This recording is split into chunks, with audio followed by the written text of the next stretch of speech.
بہت فرق کرتا ہے. یمن تقریباً ابھی جو مورخین نے جو انبیاء کی تحریکوں کے حوالے سے یمن کے بارے میں لکھا ہے، 2700 سال قدیم خالصتاً دینی تمدن رہا ہے انبیاء کے حوالے سے.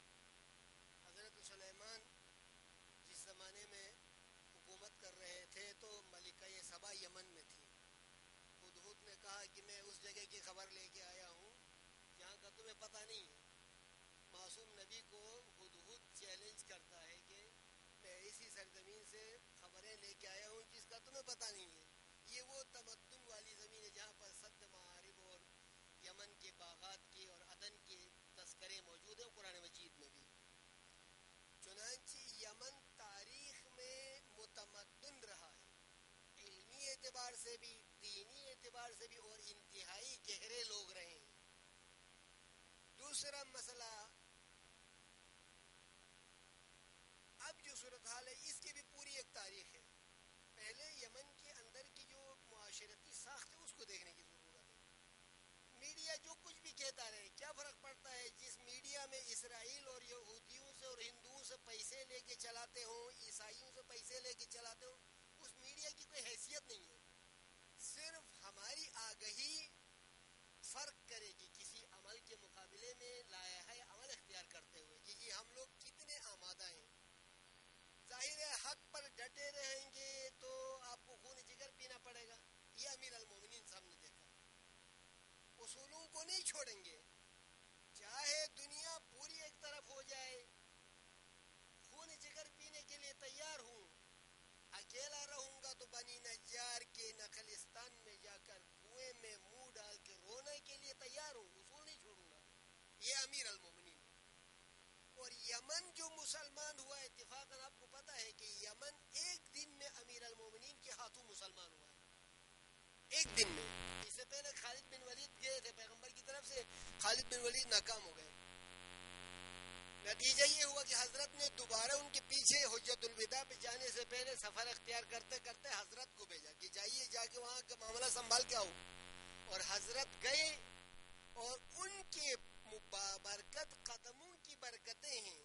آج اگر یمن 1400 سال بعد بھی بہت ساری مشکلات، ابھی میں بات کروں گا کہ وہاں فقہی صورتحال کیا ہے، تو اس وقت بھی عالم کفر کے آنکھوں کا کانٹا بنا ہوا ہے تو وہ علی کی محنتوں کا ثمر ہے. صلوات پڑھیں.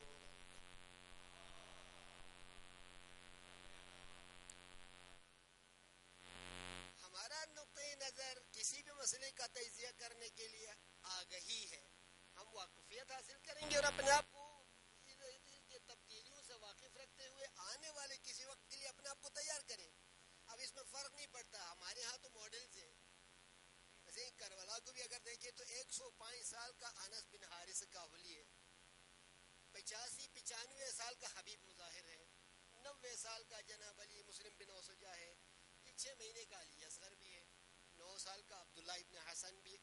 یعنی ہمارے ہاں چھوٹے سے لے کے بڑے سے بڑے تک کسی کو چھوٹ نہیں ہے ذمہ داریوں کے معاملے میں. بات دین پہ آئے گی، بات معاشروں کی عزت و ناموس پہ آئے گی تو سب اپنی جگہ ذمہ داریاں ادا کریں. کیوں؟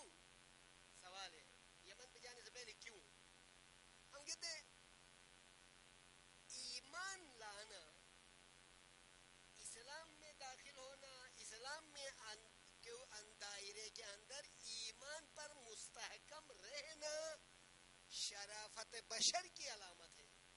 اور جو شخص شرافتوں اور کرامتوں کا نگہبان ہوگا اسی کو مشکلات سامنا کرنا پڑیں گی. مشکلات کا سامنا اسی نے کرنا ہے جو معاشرے کا ذمہ دار انسان ہے. غیر ذمہ دار ہم لوگ کہتے نہیں ارے بچہ ہے چھوڑو. حالانکہ کہ بچے کے لیے بھی ہمارے ہاں چھوڑو نہیں ہے. بچے کو اپنی ذمہ داری ادا کرنی ہے وقت آنے پر، لہٰذا اس کو بھی لاؤ مسجد میں. بچہ ہے چھوڑو نہیں. اب یہ کہ جی بابا جو ہے وہ ریٹائر ہو گیا چھوڑو نہیں جناب. اب بابا زیادہ ذمہ داریوں کا حامل ہے.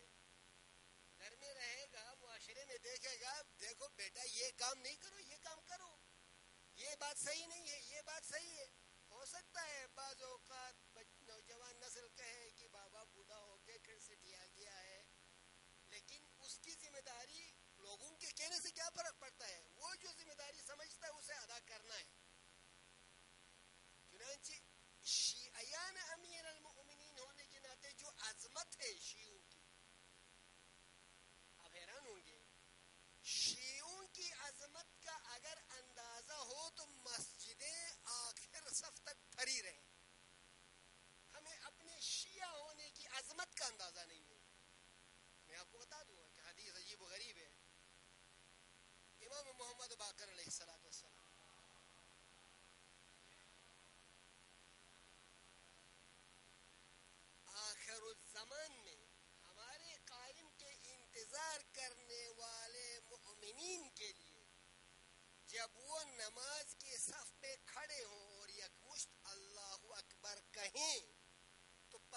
پروردگار عالم ان کے لیے ان کے جتنے دشمن ہیں روئے زمین پر ان کے برابر میں نیکیاں لکھ دے گا، صرف ایک اللہ اکبر لکھنے کہنے پر۔ آپ کے دشمن کتنے ہیں بھائی؟ گنتی کرو ذرا، کر سکتے ہو گنتی؟ جتنے دشمن ہیں اللہ اکبر کے، آپ کے دشمن کی بات نہیں ہے، بات ہے اللہ اکبر کے دشمن، ان سب کے برابر، تعداد کے برابر ایک اللہ اکبر مل کر کہنے پر نماز کے لیے تکبیرۃ الاحرام باندھتے ہوئے خدا بند عالم ان کے لیے اتنا ثواب لکھ دے گا۔ یہ اتنی عظمت کے لوگ ہیں، یہ عظیم لوگ ہوں تو ان کے اعمال کا پاداش بھی عظیم ہوا کرے گا۔ معیاری عمل قابل قبول ہے آل محمد کے مکتب میں، ہم قرآن کے ماننے والے لوگ ہیں، کیا آپ ہمیں سب کو پتہ نہیں ہے کیا؟ ہم نے نہیں سنا کہ یہ آیت لیبلوکم، میں پوری آیت نہیں پڑھوں گا، لیبلوکم ایکم احسن عملا، سورہ ملک۔ موت و حیات کا کاروبار خداوند عالم نے اس لیے خلق کیا تاکہ تمہیں آزمائے، تاکہ یہ معلوم ہو کہ تم میں بہترین عمل انجام دینے والا کون ہے۔ بہترین عمل کا لفظ ہے، بہترین مبالغے کا صیغہ ہے، ہمیں یہ تفصیل کل ہے، مقابلے میں نہیں ہے، خود سے اچھا نہیں ہے، ایک بہتر ہے عمل، ایک ہے ایک کے مقابلے میں بہتر ہے۔ فارسی میں کہتے ہیں تو بہتر بہترین کہتے ہیں، ایک خود سے اچھا ہے، خود بہتر ہے، ایک ہے ایک کے مقابلے میں بہتر، دوسرا سب کے مقابلے میں بہترین۔ کیا بہترین انسان ہے، کیا ماہر خطیب ہے۔ عموماً کہتے ہیں نا بزرگ خطبہ جب تھے زمانے میں کراچی کے ممبروں پہ، یہ سب نے چاشنی بزرگوں نے دیکھی ہوگی کہ بزرگ فقہا یعنی ہمارے خطبہ جب بولتے تھے تو ایک سے ایک ہوتے تھے ایک کے مقابلے میں، کہ بہترین کون ہے۔ بعض اوقات فرق کرنے میں مشکل آتی تھی کہ یار کون خطیب اپنے محاسن کلام کے اعتبار سے بہترین کون ہے۔ چنانچہ دین پیغمبر میں تشیع بہترین عمل کی جدوجہد کے نتیجے کا نام ہے۔ اتفاقاً یہ جملہ دہرا دوں، ہم لوگ کہتے ہیں نا کہ فرقہ ہیں، ہم فرقہ نہیں ہے بھائی، اسلام کے اندر ہیں، لیکن اسلام کے اندر باہر سے اندر گھسیٹے جانے والے انحرافات اور خرافات اور غلط معیارات کے خلاف احتجاج کرنے والے گروہ کا نام شیعہ ہے۔ کہ اسلام کو گندا نہیں کرو، اسلام کو نجس مت کرو، اسلام کے معیارات سے گڑبڑ کھیل مت کھیلو، یہ نہ کھیلو نہیں کرو، معیار یہ ہے کہ ڈٹ جانے والے گروہ کا نام ہے شیعہ۔ اسی لیے پیغمبر نے کہا علی اور اس کے شیعہ کامیاب، علی معیار کا نام ہے، معیار کا نام ہے۔ چنانچہ ہم لوگ اس معیار کے اپنے اندر سمو کر کے اسے مجسم کر کے عمل کی شکل دینے کی کوشش کی تو دنیا دشمن بن گئی۔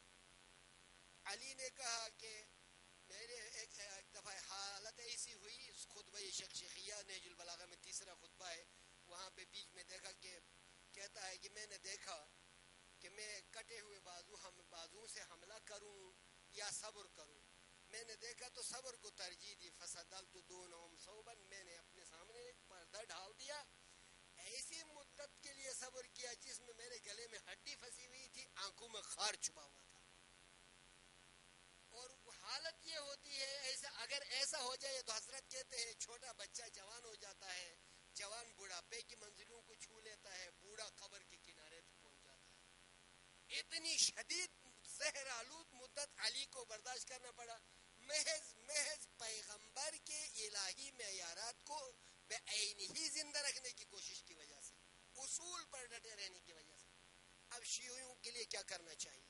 یمن میں یہ ہو رہا مثلا، یمن میں نے جیسے بتایا 27 سال قدیم تمدن ہے، ابراہیمی ادیان کے قریبی ترین ہم دینی تجزیہ کریں تو 27 سال، عیسی ابن مریم کے لیے ابھی 2015 چل رہا ہے، اس سے پہلے کی بات ہے، جناب سلیمان کے زمانے سے پہلے۔ یمن اس زمانے میں بھی پاکیزہ سرشت انسانوں کا مرکز و محور رہا ہے، اسی یمن سے مسیحیت کی تبلیغ بھی زیادہ ہوئی ہے، ابرہہ بھی یمن سے آیا تھا مکے میں، یمن میں بڑا گرجا بنایا تھا خانہ کعبہ کے مقابلے میں. یعنی آپ اندازہ کریں, مخالفت الگ چیز ہے لیکن دینی رجحان چاہے وہ انحرافی ہی صحیح یمن میں تھا. وہ کہتے جی ارے کعبہ میں کیوں شہرت ہو, ہم عیسائی زیادہ ہیں یار, ہماری بات ہونی چاہیے, بڑا سا اس سے زیادہ شاندار گھر بناؤ تاکہ لوگ اس کی شاندار عمارت کو دیکھ کے ادھر آئیں گے. شاندار عمارت تو بنا ڈالی لیکن کوئی پھڑکا نہیں اس طرف. تو کہا یار یہ ساری برائی اس کعبے کے اندر ہے, گرا دو اس کو. اب رہا ہاتھیوں کو لے کے آیا اور وہاں اس کا جو انجام ہوا. یمن تمدنی اعتبار سے مضبوط ترین ہے اس وقت بھی, لیکن اب تو زیدی ہیں. زیدیوں کا ہمارے سے کیا تعلق ہے؟ ہمارا کوئی تعلق نہیں واقعی میں. وہ لوگ امام سجاد علیہ السلام کو بھی امام نہیں مانتے کیونکہ انہوں نے قیام نہیں کیا بابا کی شہادت کے بعد. گھر میں بیٹھے رہے, تقیے میں رہے. یمنیوں کے عقائد ہیں اس وقت. آدھے فقہی احکام شافعیوں سے لیتے ہیں, آدھے فقہی احکام وہ جناب علی شیعوں سے لیتے ہیں. مکسچر ہے. مائل بے اہل سنت ہے زیادہ تر, ہاتھ باندھ کی نماز پڑھتے ہیں, سوائے مالکی جو چند ہیں وہ ہاتھ کھول کے پڑھتے ہیں. کچھ لوگ جو مالکی فقہ سے انس رکھتے ہیں وہ ہاتھ کھول کے پڑھتے ہیں. تقلید کے اعتبار سے جیسے فرق ہمارے لوگ 3-4 مجتہدین کی تقلید کرتے ہیں, وہاں بھی اسی طرح سے تقلید میں فرق ہے. زیدیہ حضرت زید ابن علی ابن الحسین کی اولاد کو یعنی حضرت زید کو امام مانتے ہیں کیونکہ سید الشہداء کے قیام کے بعد زید نے اس کا بدلہ اتارنے کے لیے اور دشمنوں کو مقابلہ کرنے کے لیے قیام کیا. زید کے بعد ان کا بیٹا یحییٰ, ان کے بعد یحییٰ کا بیٹا جو ہے وہ ادریس, ادریس کے بعد پھر جناب علی محمد, محمد کے بعد پھر عبداللہ, اسی طرح چلتا رہا پورے طویل عرصے تک. ہارون رشید اور مامون متوکل بنی عباس کے دور. زیدی عقیدتاً شیعی اثنا عشری نہیں ہے, یہ بات کلیئر کریں. عقیدتاً اثنا عشری نہیں ہے لیکن نسلاً امام سجاد کی اولادوں میں سے ہیں. عقیدہ جو رکھتے ہیں وہ یہی ہے, آدھا وہ ادھر سے لیتے ہیں آدھا ادھر سے لیتے ہیں. اولاد ہے امام حسین کی, وہ جو اس وقت سرداری جن کے پاس ہے قیادت وہ ہے سید الشہداء کی نسل میں, یعنی عبد الملک بدر الدین الحسینی اس وقت 32 سال کا جو جوان ہے, اس کا باپ اور دادا دونوں شہید ہو چکے ہیں اسی گزشتہ 10-12 سالوں کے بیچ کی بات ہے. یہ شخص امام حسین کہتے ہیں کہ ہم اولاد پیغمبر امام حسین سے تعلق رکھتے ہیں. سید الشہداء نے قیام کیا تھا, ان کے بعد ہمارے مورث اعلیٰ زید نے قیام کیا, زید کے بعد یحییٰ نے, پھر ادریس نے, پھر وغیرہ آگے. لہذا جو قیام کرے وہ شخص امام ہونے کا حقدار ہے. زیدیوں کے ہاں تقیہ حرام ہے, سمجھ میں آ رہا, تقیہ حرام ہے بالکل. کسی بھی صورت میں جہاں بھی موقع ملے ظالم کو مارو, پیٹو, خود مر جاؤ, کوئی فرق نہیں پڑتا. حسین مر گیا, شہید ہو گیا, سارا خاندان کی تر ہو گیا, کوئی آفت نہیں آئی دنیا میں, ہم مر جائیں گے تو کیا ہوگا. یہ عجیب و غریب عقیدہ ان کا. امر بالمعروف کے لیے بھی وہ شرائط کے قائل نہیں ہے. قتل و غارت دشمن کے معاملے میں وہ تقیہ کے قائل سرے سے ہے ہی نہیں. سید الساجدین کو بھی امام نہیں مانتے. ہاں البتہ جب امام خمینی نے قیام کر کے انقلاب برپا کیا اور جب ایک رضا شاہ کے کسی مسئلے میں انقلاب کے شروع پہ کامیاب ہونے سے کچھ عرصہ پہلے یا کامیاب ہونے کے بعد, یہ پہلا سال تھا جب یہ پروپیگنڈا ہوا کہ آخر شیعوں میں تقیہ بھی تو ہے, پوری دنیا اہل سنت اور یورپ دشمن بنا کے, جناب یہ کون سی منطق اور سیاست ہے خمینی جو کھیلنا چاہتا ہے. اور جب امام خمینی نے کہا کہ آج کے بعد یہاں تقیہ حرام ہے, میرے نزدیک اب تقیہ جائز نہیں ہے, جب امام نے یہ حکم دیا رضا شاہ کے توڑ میں, تو اس وقت یمن سے عبد الملک کا دادا آیا تھا امام کے پاس. خدا آپ کو بخشے, سلامت رکھے, آپ تو خام خام موسوی کہلاتے ہو, کہیں نہ کہیں آپ زیدی ہیں. اپنی اپنی دلچسپی کی بات ہوتی ہے نا, وہ جو جس طرح قیام کر رہا ہے اس کی دلچسپی اسی طرح کی تھی. آپ تو اصل میں اوریجنل زیدی تو آپ ہے, آپ نے حکومت بنائی, آپ کامیاب ہو گئے, ہم خام خام زیدی کے نام پہ ادھر خام گئے کس طرح. لائیے ہاتھ لائیے, بیعت کرتا ہوں. امام کے ہاتھ میں بیعت کر کے چلا گیا. مطلب وہ اسی قسم کا عقیدہ رکھتے ہیں, چنانچہ وہ شیعہ نہیں ہے. یہ جو چیز معنی میں ہم لوگ کہتے ہیں شیعہ, یہ اثنا عشری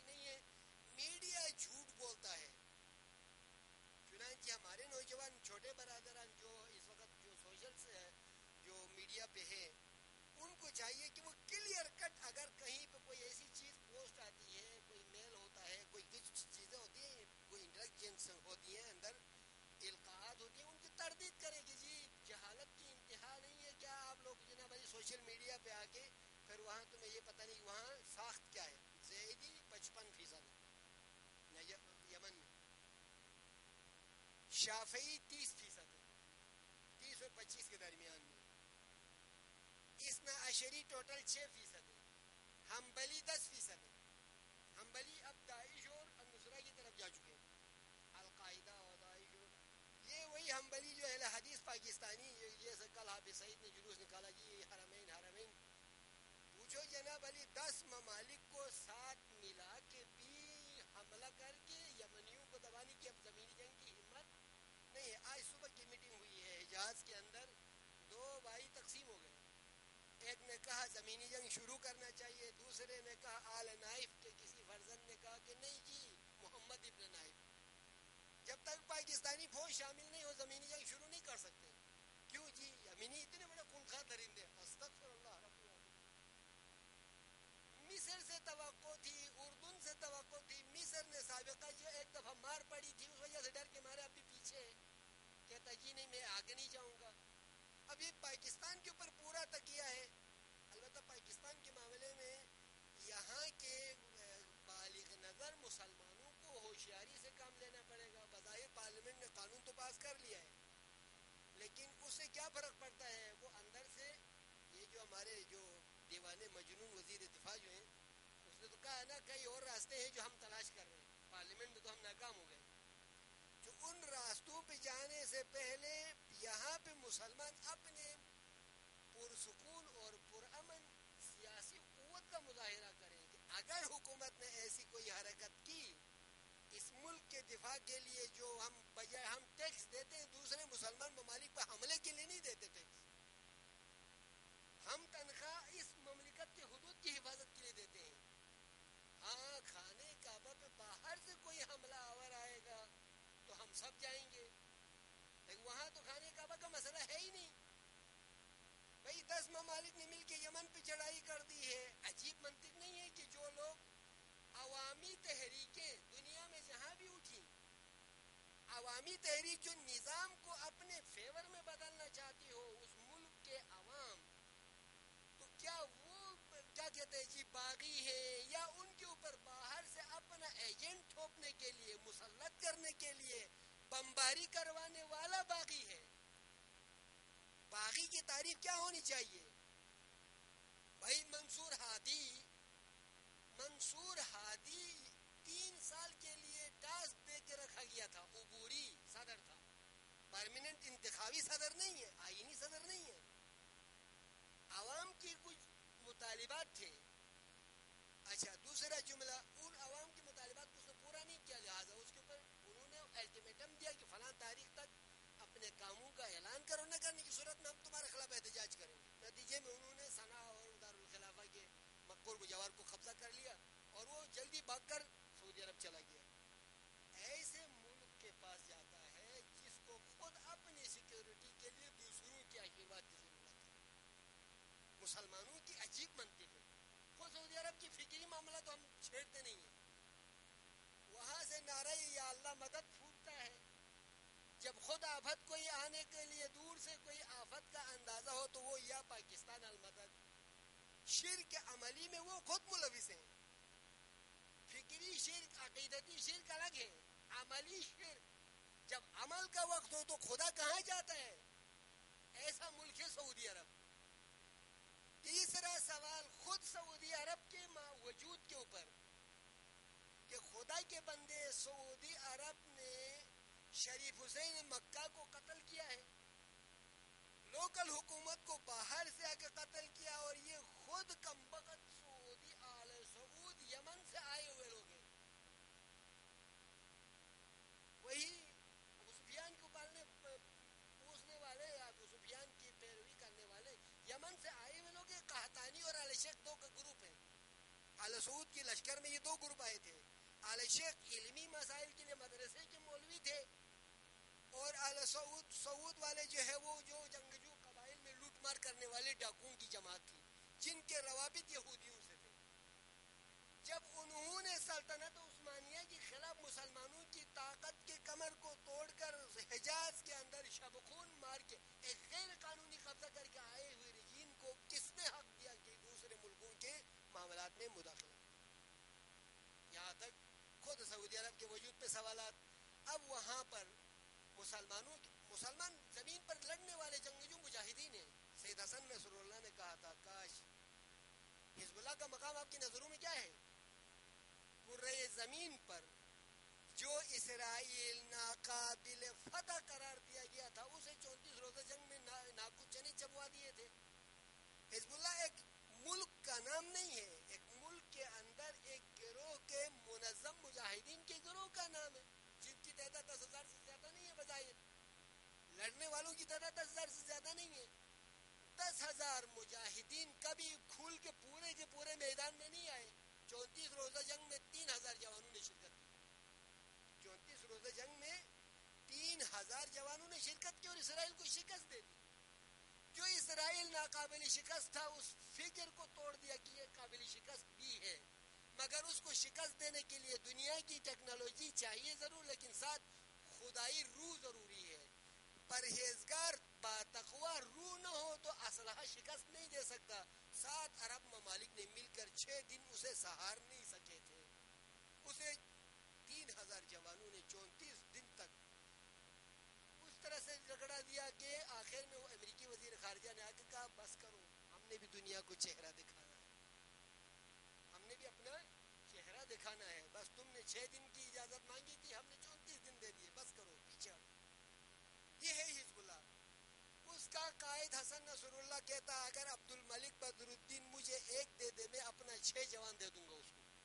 ایسے مجاہدین عبد الملک کے ساتھ ہیں. یہ یمن کے مجاہدین میں ایسے لوگ ہیں کہ حزب اللہ کا حسن نصر اللہ. امیر المومنین نے معاویہ کی فوجوں کے لیے کہا تھا کہ اگر معاویہ 1 دے دے تو میں 10 دے دوں گا. وہاں تو خیانت کی تھی مسلمان فوجوں نے امیر المومنین کے ساتھ. یہاں پر حسن نصر اللہ کے ساتھ سب بسب ڈٹ کے لڑنے والے مجاہدین کے لیے کہا حسن نصر اللہ نے کہ اگر یمن والا مجھے 1 دے دو تو میں اپنے 6 دے دوں گا. اتنی طاقتور روح رکھنے والی مجاہدین کی جماعت یمن میں میدان میں کھڑی ہے. اب ایک مسئلہ, روایات میں بعض اوقات ہمارے بعض اہل منبر بھی اس قسم کی چکروں میں پھنستے ہیں کہ جی علامات ظہور میں یہ ہے. اب ظہور قریب آ گیا. بظاہر بعض علامتیں حتمی ہیں, کچھ علامتیں باقی, کچھ علامتیں غیر حتمی ہیں. اگر کوئی بڑا واقعہ رونما ہو جائے گا تو چھوٹی موٹی بہت ساری علامتیں ختم ہو جائیں گی, آٹومیٹک نظام ہو جاتی ہیں. یمن کے معاملے میں کچھ حدیثیں موجود ہیں, روایات حدیث میں, یوم الخلاص میں, عصر ظہور میں, اچھا الملاحم والفتن میں, اسی طرح سے دیگر حضرت کے قیام کے بارے میں جتنی بھی کتابیں لکھنی ہیں جنہوں نے علامتیں لکھی ان میں یمانیوں کے کردار کا ذکر ضرور ہے. ہماری ذمہ داری ان واقعات کے بارے میں یہ بنتی ہے کہ ہم اپنے زمانے کے حالات کی نگرانی کرتے رہیں. فی الحال یہ حالت ہے, کہیں حالات ہماری غفلت کی وجہ سے آگے نہ چلے جائیں, ہم پیچھے نہ رہ جائیں. باقی ضروری نہیں ہے سادات امام حسین میں سے یہی شخص سید یمانی ہو. ایران میں سید خراسانی یہی ہے فی الحال. سید علی خامنئی خراسانی ہے, سید خراسانی کہلاتا ہے, قیادت خراسانی کے ہاتھ میں ہے. ادھر یمانی ابھی میدان میں آ چکا ہے. شام میں ہراول دستے, امام محمد باقر علیہ السلام کی حدیث کے مطابق شام میں حزب اللہ کے جوان ہراول دستے میں موجود ہے. وہاں بھی حسن نصر اللہ بھی زیدی ہے, امام حسین کی اولاد میں سے. زیدی سے مراد امام حسین کی اولاد میں سے. اس وقت سید الشہداء کے فرزندوں کے گہرے میں ہے کرۂ زمین کا متمدن ترین علاقہ ہے. 7,000 سال قبل مسیح سے جو حمورابی کی تہذیبیں پلی ہیں ان تمام تہذیبوں کا رسوخ دجلہ اور فرات کے درمیان میں اور اس کونے پہ جہاں سے شام کے پہاڑیوں سے جو ہے وہ دریائیں پھوٹتی ہیں. یہاں پر نسل بشر نے, نسل آدم نے ارتقاء کی ہے. انبیاء علیہ السلام نے یہاں پر تبلیغات کیے ہیں اور وہی مرکزی تمدنی خطہ اس وقت انقلابیوں اور شیاطین کے حملوں کے زد میں. ہماری ذمہ داری کیا بنتی ہے؟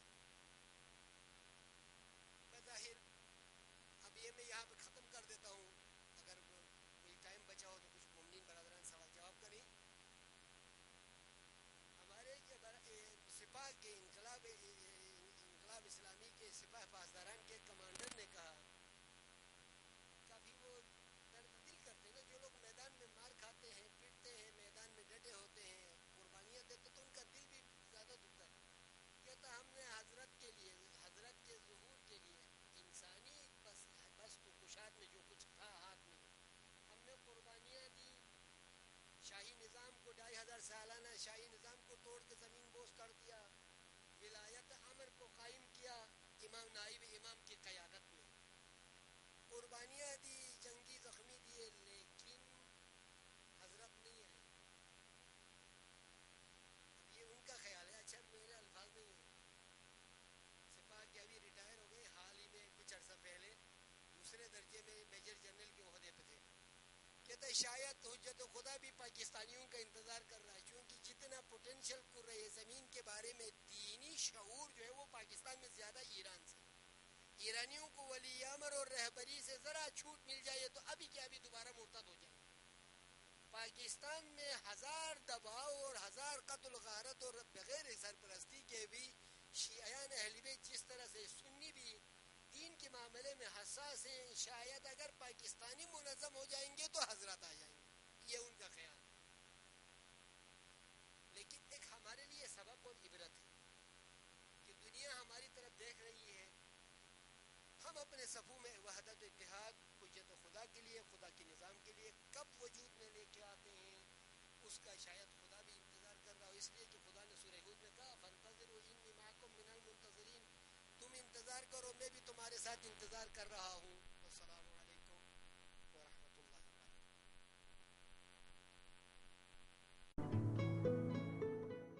المہدی پیش کرتا ہے دلچسپ موضوعات مختلف علماء کرام کے ساتھ زبردست ریزان پر آؤٹ ڈور لیکچر میں میڈیا کی بڑھتی حاصل کو مد نظر رکھتے ہوئے گفتگو میں گھریلو زندگی میں پیش آنا ملت تشیع خطرات اور ان سے آگاہی مختلف موضوعات کو جدید ساتھ پیش کیا گیا ہے.